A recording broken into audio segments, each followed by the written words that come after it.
Hi everybody, welcome back to my channel, or if you're new here, welcome to my channel. This is Life with Emma W.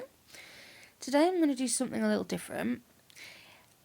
A couple of years ago I attended a creative writing course where I live, and I wrote a story. It's a short story, and I recently found it as I was looking through my notebook. So I've decided I'm going to read it for you today, and it's called Bloody Teenagers. Okay. Auntie Jean's coming over, I shouted up to my 17-year-old daughter Leanna. Get up, it's 1:30 in the afternoon. Leave me alone, came the shouty reply. My daughter used to be such an angel, but once she hit 16, well, if you've got a teenager, you know what I mean.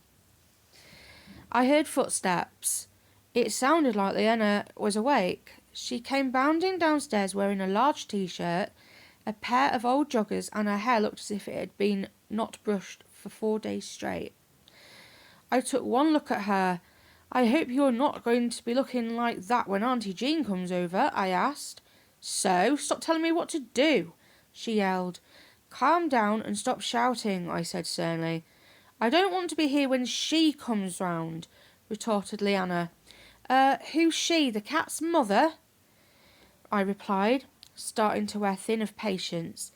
Leanna's attitude makes Tracy Beaker look like Mother Teresa. I want to go out, said Leanna. You're not going out, not today, I told her. I'm 17, well, I can do what I like, she replied defiantly.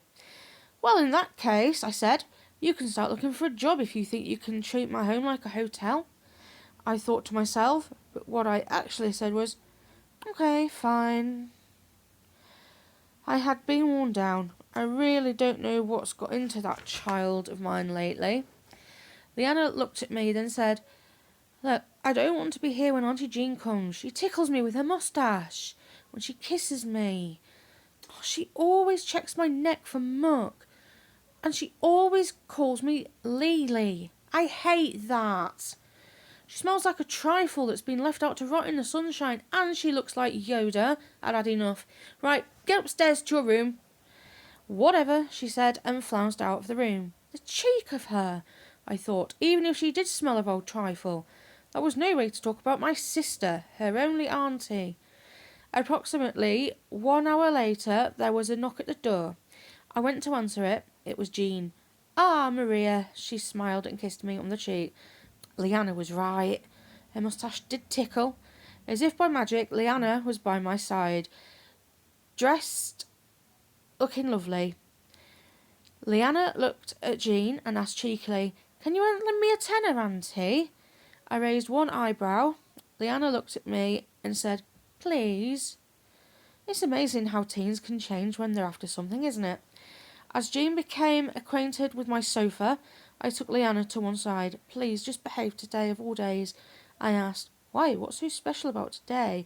It's just an ordinary day. Please just do it, I said, annoyed. Fine, I'm going upstairs. And with that, she ran past Jean and straight upstairs and slammed her bedroom door. Music came blaring out. I don't know what it was, some kind of dance music, I don't know. I shouted up, What's this, a disco? Put something on we can all enjoy. I'm so sorry about this, Jean, I said. Just then, Lollipop, my golden Labrador, came trotting in. She sat down next to me and I stroked her. Jean said, Why can't Leanna be more like that? You mean better behaved, I laughed. After Jean went home and that dreadful music stopped, I went upstairs. I knocked on Leanna's door and waited. Yeah, what? Can I come in? I asked and walked straight in. The room was a mess. Clothes on the floor, empty pop cans, food wrappers. Get this bomb site tidied up, please, I sighed, turned around and walked back downstairs. The next day, I was out shopping when I saw some signs in the shop. I eyed one which was perfect. I paid for it and then took it home and stuck it to the front door. Leanna was out but was due home soon, and not long after the front door flew open. "What's that on the door?" Leanna yelled. "Ah, just a little sign to make visitors, expected or not, to be aware of my teenage horror."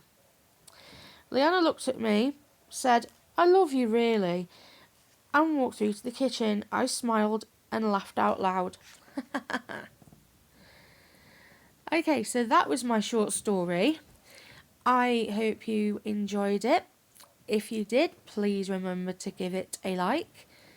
And please don't forget to comment, subscribe and share. Have a lovely evening and take care. Bye bye.